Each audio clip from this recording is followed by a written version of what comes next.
What is going on, everybody? We're back in the shop. We survived Rocky Mountain Race Week. Did we? We did. We did. We went, we conquered, we came home, and now we're gonna try and figure out what we broke. So it's been a week since Rocky Mountain Race Week. Yeah. Still Only 1 haven't- week, 7 days since we got home. Still haven't recovered from it. And in 7 weeks, 6. 6 weeks, we have our next event, which is King of the Open Road. That will be held in Tulsa too. But we got some things to do because we're not just taking one car, we're taking the wagon and the Chevelle. At least that's the plan. Yeah, that's well, we paid for the tickets for both of them. Yeah, So. both cars are already entered, so we got a little bit of work to do. As you can see over there, down underneath, the wagon is, I started doing some work on the wagon yesterday, and we had a rainstorm come through last night that dumped like 4 inches of rain and flooded the shop. So we've been drying the floor out on the shop all morning, which means I'm not gonna crawl under the wagon right now and do more work under there.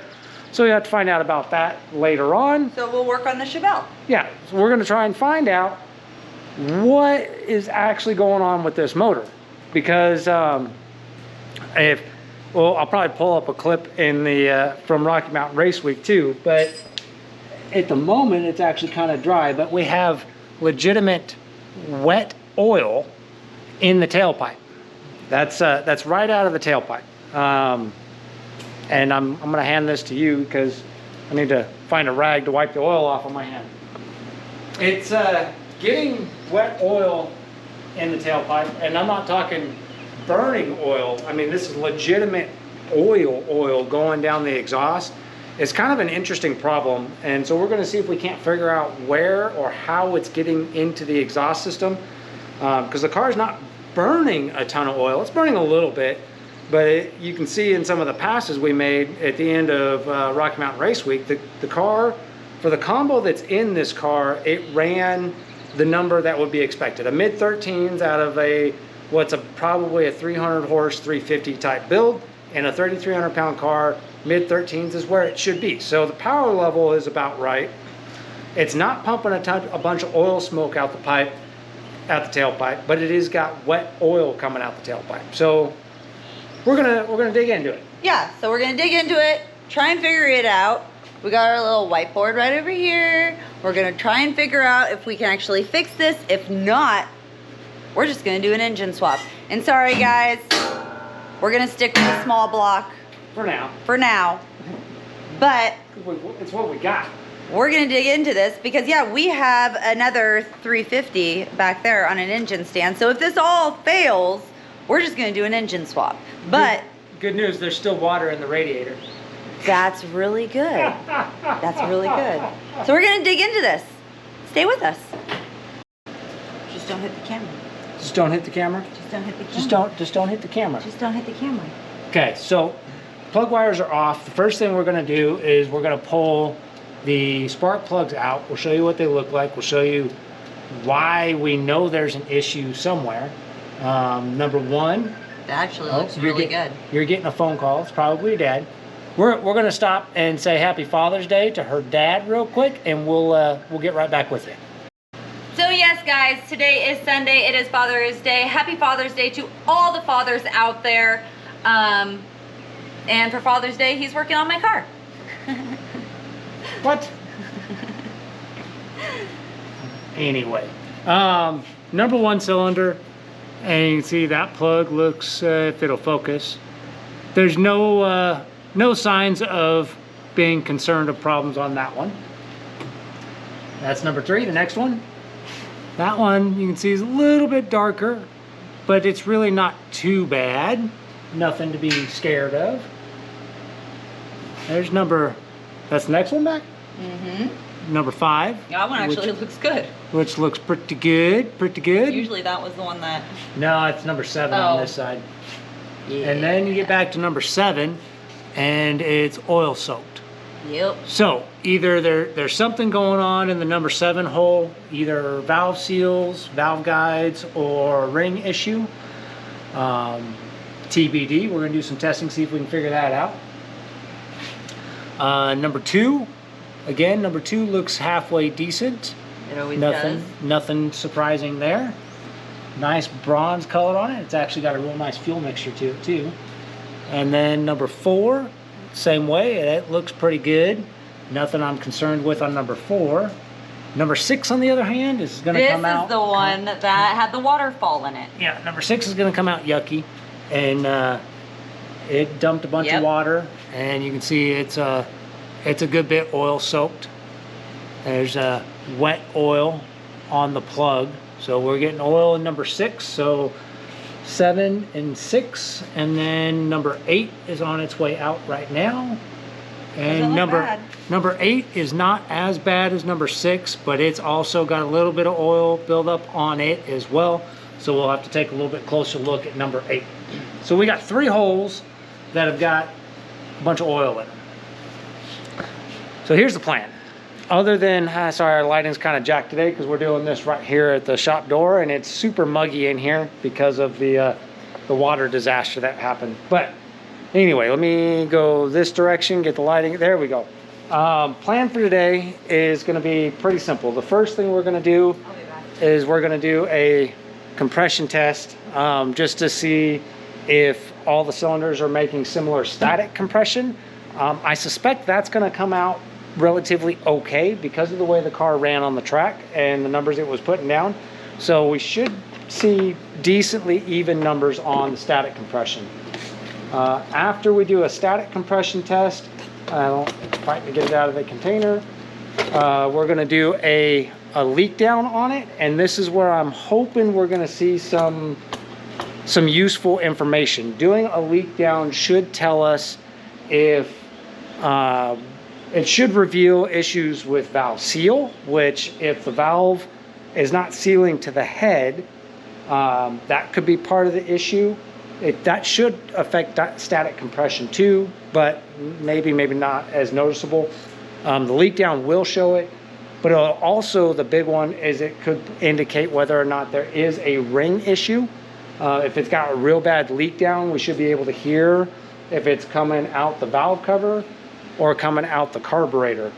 If it's coming out the carburetor or the exhaust, if we can hear air going either of those directions, that's going to be a valve issue. If we hear it coming out the breather on the block, then that's going to be a ring issue, generally speaking. And we may end up having both. It might be both problems. So TBD, we'll have to see as we get through it. So while Paige is doing whatever it is she wandered off to do, I'm going to get set up to do the static compression test, and we'll show you that on one cylinder and then knock out all the rest of them and look at the numbers there before we move on to the leak down. It's irritated. I'm sorry, what was that? That's what YouTubers want, is the moments where we mess up, and that's what feeds our YouTube people. So we're not going to give this a trial run. We're going to do this, and if I mess up, you're just going to have to deal with it. That's what we work with around here. It's okay. It's okay. We got this. All right. So here's. You didn't just hit my car, did you? No. Is it that close? Holy cow! Don't you go beating on my car with your hunk of junk. See, this is what I'm talking about. The YouTubers want this. You're lucky this thing's even allowed in my shop. Anyway, static compression test. So the way this is going to work, compression tester is super simple. It's got a little hose. You just put it in the spark plug hole. When you go to do this, you want to go ahead and take all of the plugs out of the whole motor. And you also want to open the throttle to wide open so that it can breathe air. And this is how you're going to get your ideal static. And then when I tell her to do it here in a second, she's going to crank the motor. We're looking for about 3 rotations or 3 hits on the number 1 cylinder of the compression stroke, which is going to go deep, deep, deep. We're going to see it on this needle right here as it goes through each one. So now what she was talking about is I asked her if she wanted to do a trial run so she knows how long to crank it before stopping. But she's like, nope, I'm just going to go for it. Anyway, let's go ahead and do it. Yeah, ready? Yep. There it is. Yep. Okay. So we're looking static compression on that. I don't know if it's focusing. It is about 155, 160. That's that's 50, 60, 70, 160. 160 psi static compression, and then we're going to do it a second time to verify. So we just push the little button here, let it out. Okay, same thing, 3 hits. Okay, and that pulled 165. So then I'll take that number, we'll leave that right there, and I'll come over here to the board, and under compression on number 1, we're gonna go 165. There we go. And now we're gonna repeat that process for all 8 cylinders and record all those numbers. And what we're looking for more than anything is we're looking for an anomaly. Depending on your cam setup and how much overlap you have, static compression numbers can range anywhere from like 110 to over 200 psi on a motor that is a good, healthy running motor. A low static compression number, if it's 100 or higher, that could still be a perfectly good motor depending on the cam setup and overlap and the valve timing and all that sort of stuff. So the biggest thing we're looking for is a number that is generally over 100, usually 120 to 150 on a stock motor is a stock, not brand new motor. 120 to 150 is in the range of what's commonly good on a mild engine. In this case, 165 on cylinder number 1 is an excellent number with how small the cam is in this car. So we're looking to see numbers in that same ballpark across the board. And then if we have a couple of holes, maybe where we have some plugs, as you can see, I've got them lined out over here. It's 1, 3, 5, and 7, 2, 4, 6, and 8. So they are still all sorted. I know where they go. If we happen to see low static compression on the cylinders that also have messy plugs, then that'll give us some sort of indication and verification that we do have an issue occurring either in the valves or the rings. I got a horn. That's ridiculous. Here we go.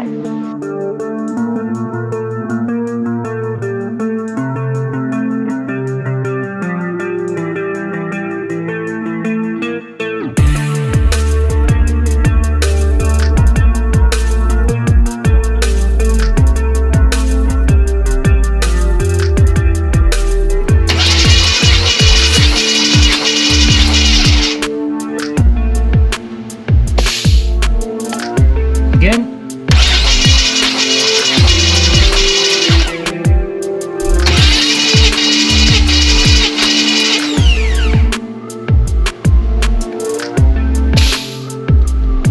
Again.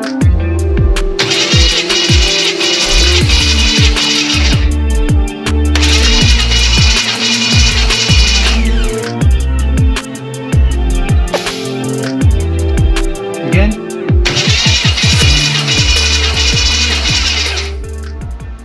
Static compression test is done, and shocker, nothing revealed itself as being an issue. As you saw, the numbers, which somewhere probably played just now, maybe playing right now, I don't know. Whatever the case, across the board, like we showed on cylinder number 1 when we checked the first one, 165 psi, 160 on 2, 165 on 3, 165 on 4, 160 on 5, 155 on cylinder number 6, 165 on 7, and 165 on 8. So cylinder number 6 was 5 psi low on a static compression test. That's nothing. Generally speaking, that's not even enough to measure. That's probably tolerance of the gauge could even have that much variance. I did recheck number 6 and got the same numbers, 155 psi on cylinder number 6, both when I did the comeback recheck on it. And but still, 155 psi on the static compression doesn't tell us that there's an issue with that cylinder when our high side was 165 and which basically just means our average is somewhere around 160 psi across the motor, which is good. There's absolutely no reason that I would point out that, hey, this motor's got an issue or a dead hole or something like that, which was kind of what I expected, because the car ran the numbers on the track that I expected to see out of this combination. So it's making the power, making compression. The compression's there on all 8 cylinders. On to the next thing. That would also tend to indicate that the valves are sealing when they close, but we'll know more on that when we do the leak down test, which is up next. So I'm going to go ahead and get set up for that. For that, I got to get the compressor out, get the line set up so that we can actually pressurize each cylinder, and we'll have to crank it over to each cylinder at top dead center for each hole to make sure that we're measuring the motor at that point where everything should be sealed up, and see if we can find any weirdness going on there or discrepancies. Considering the compression test numbers, I'm not expecting to see an issue in the leak down test, but who knows, maybe it'll reveal something that the static compression test didn't. That's why we do various different types of testing, right? And then after we get done doing the leak down, then we'll pull the valve covers and start seeing if we can see anything weird going on with valve seals. Might be kind of difficult with the valve springs on there, but we'll get to that point here in a little bit. All right, we're set up and ready to go for a leak down test. Now, this is a very similar setup to the static compression, except the big difference is on a static compression, you got a hose that's hooked up to your cylinder, and you're measuring the pressure that the piston creates each time it comes up on a compression stroke. With the leak down test, you put the piston on the compression stroke at the top of the cylinder, in which case on number 1 we're at TDC, which I just used my balancer to set that. And then you take compressed air and you plumb it into this device, which has a regulated orifice in this valving, magic juju science stuff that happens in the device. And what it's going to tell you is what your feed pressure is, which our feed pressure right now is a little higher than I want. I'm going to use 75 psi going in because I don't want to max my gauges out. So we're going to let the pressure off. Pressure's got to have somewhere to go when you dial it. How do I want to do that? Hold on. There we go. Okay, so we'll hook the pressure up, and we're set for, turn it up just a little bit, 70, come on, give me 75.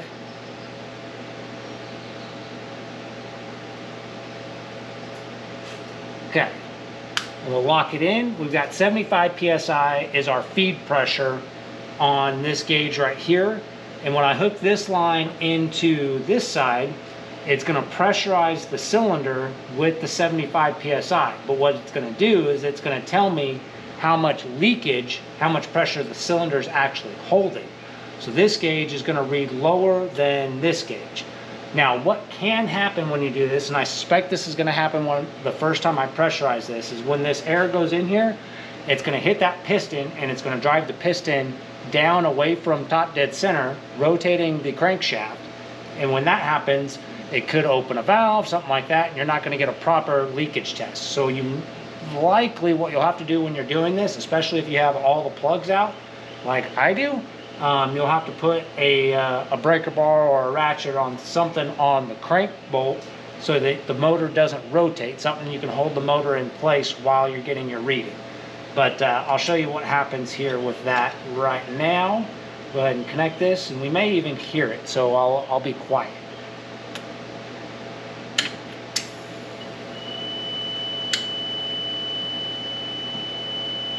Okay, looking at my crank balancer, it didn't rotate, but I don't know if this is showing on the video, but it probably is because it's clear as day. Let me turn the fan off because right now I can already tell you where that we have a leak issue. It's pretty minimal because the pressure drop on the regulator is only, well, I'll show it to you. We're showing a 70 here, 74 here. So 70 over 74, we're only losing a few percentage of pressure, but can you hear that whistle?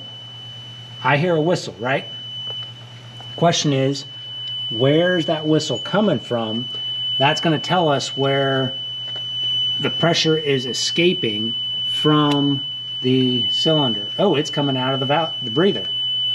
So that 5 psi that's leaking out of there is going past the rings right now, and it's coming out through the engine block, through the breather. I can feel cold air flowing out of the breather right here. I don't have any good way of showing that to you because air doesn't exactly have color, but I bet if we were to do a smoke test, which I don't have the stuff to do a smoke test, we would notice that there's blow-by on cylinder number 1 past the rings, getting into the crankcase and coming out the breather. Now, what's creating the whistle, I have no clue. I don't know where the whistle's coming from. I don't feel anything out of the carburetor, so it's likely just our rings that are an issue. I bet you if I pull this, we got airflow here. Oh, there's the whistle. So, PCV valve. You're going to want to make sure you disconnect this from your valve cover, because this can give you a false piece of information, because that PCV valve feeds back into the intake, in which case you could detect air coming out of here when the problem is actually the air coming out of the crankcase. But if I put my hand right here over the breather, there's clear airflow. I wish there was a way. Let me see if I can find a way to show it to you. Hold on. I did it. I found a way to show this to you so that there's a visual effect to the air leakage. And this is a test. This leak down takes a little bit longer, so I won't film it for all the cylinders, but I'll get all the numbers on all of them. But we're still showing, same thing on the gauge. It's reading 74 on the input, 70 on the output, which really isn't that bad as far as a leak down. That's somewhere around 6-7%. Not horrible, but check it out here. All right, what I've got is just a little strip of paper towel, and I'm gonna adjust the way the camera's angled. There we go. Now, if I hold this piece of paper towel right here so that it's just barely touching the valve cover. Oh, the camera's not helping me out any here. Hold on. Let me see. Let's see if this magic thing will work. Okay, I think we got it. This is a better angle. Hopefully, if this is upside down, it won't be. I'll fix it in editing. Anyway, moving on. Piece of paper towel, right? And it's right here on the valve cover. If I slide it over the PCV, watch what happens. Oh, hold on. Okay, I gotta hold it at the right angle. Paper towel's not quite light enough to really show it well, but over the PCV valve. Oh, come on. I thought I had this tested. I thought this worked. Oh, maybe I did it this way.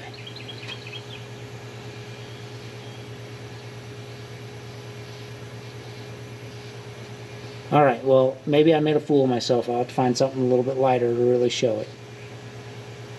All right, take 2. Here we go. Take 2 on this. We're going to try it again. I went and found myself a tissue for blowing your nose. A little bit lighter than that paper towel. Now you can see it laying nice and flat on the valve cover. Watch what happens when I move it over the PCV. Oh, look at that. That's pretty obvious. Bring it back. Lays flat. Back over the PCV. And lifting it up. Boom. Airflow out the PCV.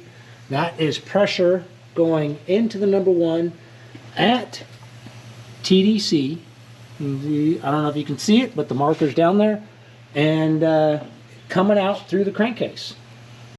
So now that we're starting to get somewhere, we're starting to identify potential issues. Again, the numbers though on that cylinder are not like scare you numbers that there's an issue. Like I said, it's got it's holding 70 psi with an input of 75. So what you do to find out what your leak down percentage is, if you're using 100 psi input, your percentage is whatever the difference is. Granted, that said, that gauge only goes to 100, and usually gauges, if you run them right at max, aren't quite as accurate. So I'm running the input at 75, trying to make sure I don't max out the gauge and get false numbers. So with an input of 75, you take the 70 and you divide that by 75, hit enter, and what I get is 93.3. Oh, you probably can't even see it. There it is, 93.93 ongoing forever and ever and ever. And the difference there between that and 100 or 1 is going to be 6.7 or 0.67 actually, which is equal to a 6.7% leakage. So we write down 6.7%. Now, I'll have to go and double check, but I'm pretty sure off the top of my head that a leak down that is anywhere from 5 to 7% range is actually considered normal-ish. I could be wrong. It might need to be lower. I'll look that up. I'll get back to you. But for now, I got 7 more cylinders to do this to. I need to, each time we'll have to rotate the motor to top dead center for whatever piston we're doing next. Run through the same check, charge the cylinder, make sure it doesn't rotate, to crank it all, and then figure out where the leakage is from, because every cylinder is going to have leakage, and also determine how much leakage we've got. So this is going to take me a little while, probably. Leak down test is done. And unfortunately, no smoking gun yet. I was hoping to that would give us a really good warm and fuzzy on what to expect, and I even did a little Google search, right? And what's considered a normal operating engine as far as a leak down test is anywhere from 0 to 10%. Well, across the board, we're looking at cylinder number 1 had 6.5%, cylinder number 2 6.5%, cylinder number 3 was at 9.5%. We'll come back to that in a second. Cylinder number 4 6.5%, cylinder number 5 at 5.5%, cylinder 6 at 9.5%. Come back to that one too. And cylinder number 7 and 8 were both at 6.5%. Actually, they're like 6.7 and 5.4, kind of weird numbers, but basically 6.5%. So 2 of the cylinders, 3 and 6 at 9.5%. Okay, those are borderline on reaching that 10% number, but 10% is considered a normally operating engine. So reading, if they were all at 10%, that's still in the range of a normally operating engine, according to Google. But since the rest of them are all around 6.5 or so, those 2, 3 and 6 are outliers. Now here's the thing about cylinders 3 and 6. Those 2 are also the ones that have nice blacked up plugs. There it was number 6, and there's number 3. They're the ones that are blacked up from burning the most oil. Now, we go, okay, we're getting somewhere. We got 2 cylinders that the plugs and the test data both indicate have more blow-by. Still within a normal range, but here's the thing. Numbers 3 and 6 are also the cylinders where the head gasket went. Number 3 being the second cylinder back on the driver's side, number 6 being the third cylinder back on the passenger side. Those were the 2 spots where we lost the head gasket. So maybe we did hurt the rings in those cylinders a little bit, but not bad enough to hurt our compression numbers, because our static compression on number 3 was 165 psi, and our static compression on number 6 was 155 psi. Okay. We're still looking pretty decent on all of that information. That gets us down to our cylinders doing mostly things that they should be doing appropriately as far as how it can be tested without tearing the motor apart and doing physical inspections on it. I do have a bore scope, so maybe we'll bore scope 3 and 6 and see if we can see anything with the bore scope through the plug holes. But I suspect that we're not going to find any smoking guns doing that either, based on the leak down information and the static compression test. That's ultimately going to leave us one other possible issue, where oil could be getting into the cylinders in such an excessive rate to result in the oil coming out the tailpipe as liquid oil, and that's got to be valve guides. Specifically, it's got to be on an exhaust side valve guide, because what I'm thinking is going on is that either a valve guide or a valve seal on one or more cylinders on the exhaust side is completely wasted.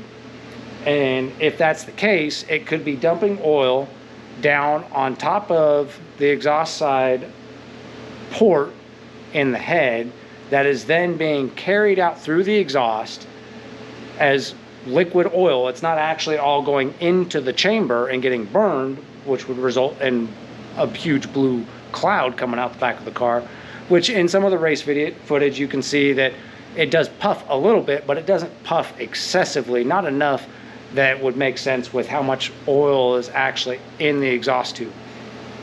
Now, unless I go unbolt the collectors, I can't pull the headers really away from the block enough to reach in, but what I can do is pull them up enough to get my finger into the exhaust port of the head. So we're just going to do that and see if we can find one that's got wet oil inside the exhaust port.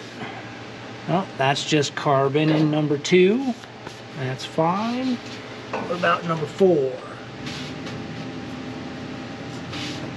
Nope, just carbon in 4.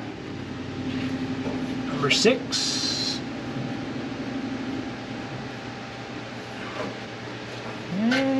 A little buildup, but not wet oil. Maybe this won't give us any information at all.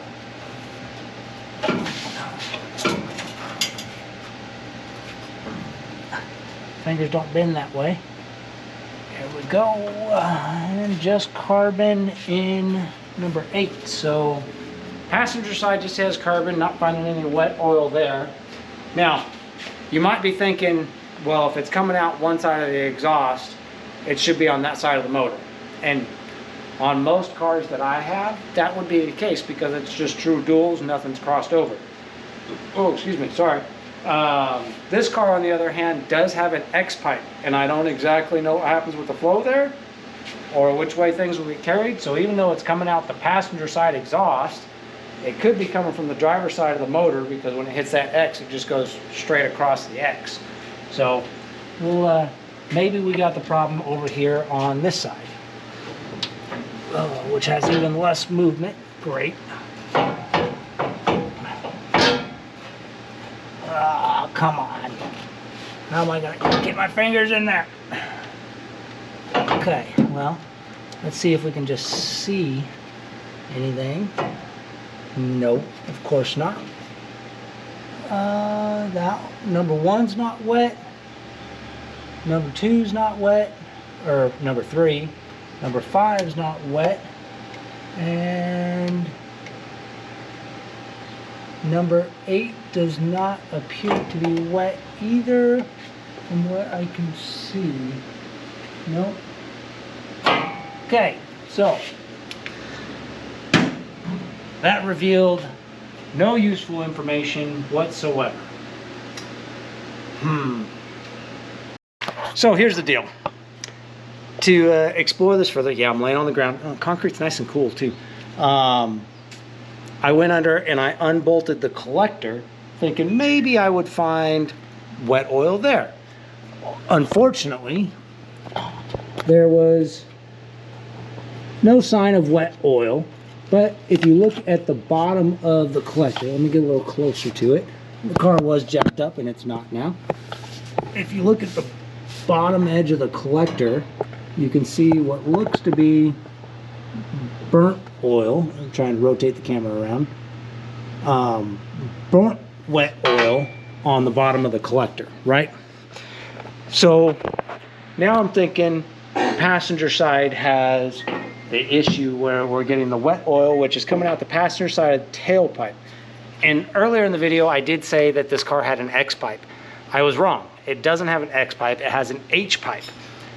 So that would be consistent with airflow going straight down this pipe and not turning the corner with the fluid flow for the most part, not turning the corner and going out the other side of the car. It would be consistent with the oil leak being on the passenger side of the motor, flowing all the way out through the passenger side tailpipe.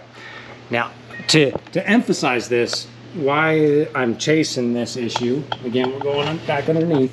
I want you to see how significant this is. Look at that weld. Look at how wet that is. That is really wet. And the camera cut me off. Anyway, it's not gear oil that's coming out of the rear end. I mean, looking at the front of the rear end, looks like there was a chance the pinion seal might be leaking, but that could just be motor oil that's blowing back off of where it's leaking out of the exhaust on this side. So I'm not going to worry about that other than cleaning that up, because there's no signs of leakage under the car for gear oil. We'll double check the levels and everything since we did Rocky Mountain Race Week, but that's besides the point. That's irrelevant. Here's more of what the exhaust looks like under here. So you can see the exhaust tip is wet, to include up in the exhaust. I'm trying to show it to you. Yeah, that's all wet oil up in there.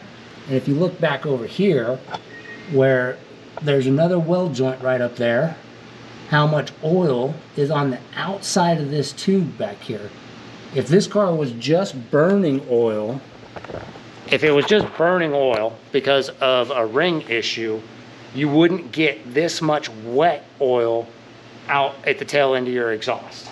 So I believe the reason we're not seeing the wet oil, oh, gotta get up, old man knees. The reason we're not seeing the wet oil upstream is the exhaust upstream is hot enough that the oil is slowly burning off up front. Again, now I'm leaning towards a valve seal issue. Since the passenger side is showing the most issue, we went ahead and pulled the passenger side valve cover and started poking around, looking in the valve springs for the valve seals to see if we could see them. And on some of them you can clearly see the valve seals. Some of them are kind of hard to see because these are springs with dampers, so that the visibility of the valve and the seal through the spring is kind of difficult. And for that reason, we went ahead, Paige already pulled the rocker off the exhaust side of the number 6 cylinder, which again, remind you, number 6 is our cylinder that has the highest leak down. Also has a blacked out plug from oil fouling. If it's an exhaust seal issue, then it may also have intake seal problems. We're probably going to end up pulling, you know what, let's go ahead and pull the intake on number 6 too, right while we're here. We'll look at number 6. We'll use that as our starting point and find out what kind of valve seals are on here. Because again, we didn't put this motor together. We didn't have this motor built. This is a motor that came with this car. So a lot of what we've learned about this motor is in the process of Rocky Mountain Race Week doing rebuilds on it, and what we were told was a fresh small block. Some of the indications are right that it was a fresh small block, but some of them aren't. It is what it is. So what we're going to do is, I've got the motor turned over to where it's at top dead center on number 6 on the firing position, on the compression stroke. So both valves are fully seated, pistons all the way up. I'm going to use the my fancy, not so fancy, pain in the neck valve spring removal tool, and we're going to pull the valve springs off of the number 6 cylinder and see what we've got for valve seals, and see if they're trashed, and if maybe that's where all the oil's getting into the system. Ultimately, we're probably going to have to do this for all 8 cylinders, and it's probably going to need a set of valve seals unless we find a problem with an actual valve stem being able to wiggle, which would be a valve guide problem, which means head work and other stuff, which might mean we just put performance parts on it, because ultimately paying a machine shop to to redo the guides on this, probably, I don't know, anywhere from a couple $100 to $500. And at that point, you might as well put better heads on it, right? Yeah, more horsepower, more horse ponies, all the horse torques. Yeah. All right. So give me a few minutes. I'm going to put this little guy to work and get those valve springs off there, and we'll show you what we find.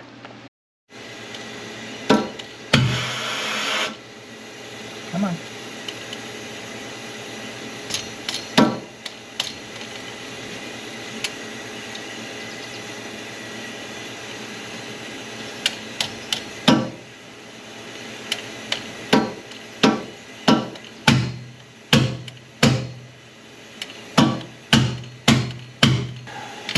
So the keepers that keep the spring retainer on don't want to pop loose.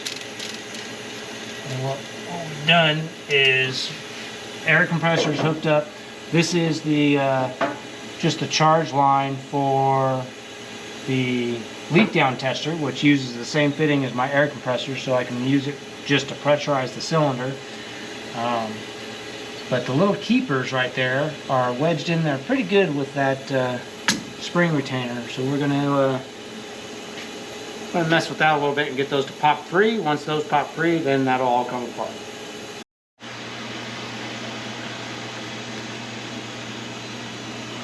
Okay, so to get these to pop loose, it's actually, I mean, it's pretty easy.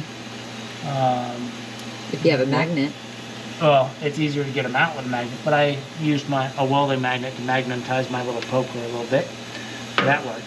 But as far as getting them to come loose from the keeper, that was a matter of using a little tappy stick, and I'll show you exactly what I did on the other keeper real quick.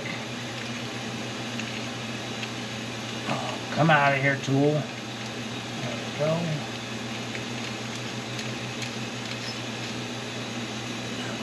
That. Okay. And that can come. That's. We found the problem. All right, I'll fill you in on the problem details a little bit more if you haven't already seen it in the that close-up. But so, if you've got keepers, we're using this compression tool right here to compress the spring, which it actually works pretty good. It's a little hard on your hands. I've got a modification idea to make that better. But if you're using this and those little keepers right there that hold the retainer plate in, if they're not wanting to pop loose, get your spring compressor out of the way, take just a little hammer, and all you got to do is tap around on here a little bit, and you'll notice when it starts to move. Once that starts to move, you can see, maybe you'll see it in the video, maybe you won't, but you can see a little bit of wiggling on it. And then you see some oil popped up in that groove. Now that as soon as I compress that, those will just come right loose.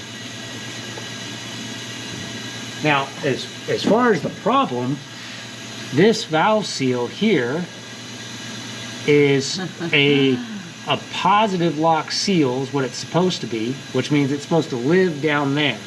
And you saw when I took that spring off that this valve seal was all the way up here, which means that oil has been dumping down this exhaust tube and going right into this exhaust port on the head, and then getting pushed out this number 6 exhaust runner and going all the way through our exhaust system, dumping wet oil out the back end of the car. Now, that doesn't fully explain the plug situation, the spark plug situation, but I suspect that there's a valve seal problem all the way throughout this motor, particularly on cylinders 3, 6, 7, and 8, because the other 4 are pretty nice and clean. But I bet on 3, 6, 7, and 8 we'll find that valve seals are in pretty rough shape. So let me pull, since we're on number 6 right now, let's go ahead and pull the intake off. Come on, get on there. Again, we already did a little tappy on this one, so it should just come right off.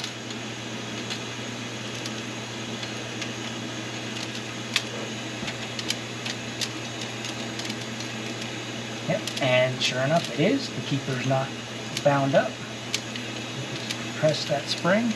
This little guy, like I said, it's a little hard on your hands, so if you're going to do this, especially if you're doing a whole motor, I would recommend 1, gloves, and 2, maybe file the edges on here a little bit. And this is pretty soft valve springs on this motor. If you had heavy valve springs, it'd be a lot more annoying. But it works.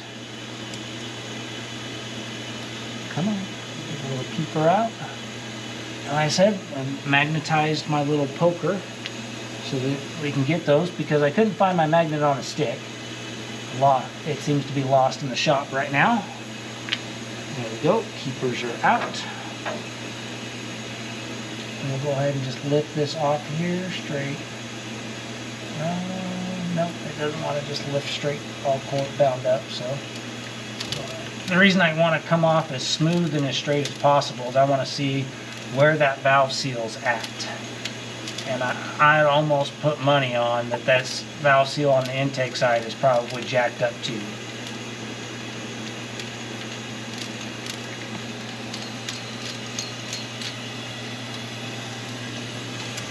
There we go. Get it two out of the way. Well, that one's not up, but it wasn't down. So, and it's a bit sloppy. That one's not too bad, but if it wasn't all the way seated, that would do it. So I think what we're going to need to do is we're going to need to go through this motor and put a full new set of valve seals in it. The other thing we can check now. So again, like I said, I've got the cylinder charged with air right now, which is holding my valves up. But when I take the air away, the valves can drop down.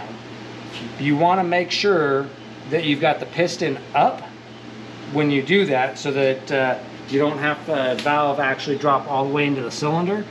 Because if the piston's down and you've got no air pressure in there, these valves can actually drop all the way into the cylinder. And if that happens, then guess what? You're pulling ahead, because that's the only way to get them back out. But we've got, see, these positive lock seals should not go up and down. The seal itself should not go up and down with the valve. That one seems to be holding, but if it was wiggled at all, and then it unseats, and there's nothing that reseats it. And sorry if that videoing was not good, guys. And it leaks oil into the cylinder, and then you burn oil, you lose oil, you pump oil out your tailpipe. So this is a good thing. Valve seals are cheap, and we don't have to tear the motor completely apart to do them. So we'll put a new set of valve seals in this, and hopefully by all means it won't be huffing oil out the tailpipe, the way it was before when we go to King of the Open Road. And maybe this motor will live on just a little bit longer in this car before, while Paige saves up some buckaroonies to put some real horsepower in this thing. Yeah, a crate engine. How much horse torques you want? A lot. Tell them how many horse torques you want. 1,000.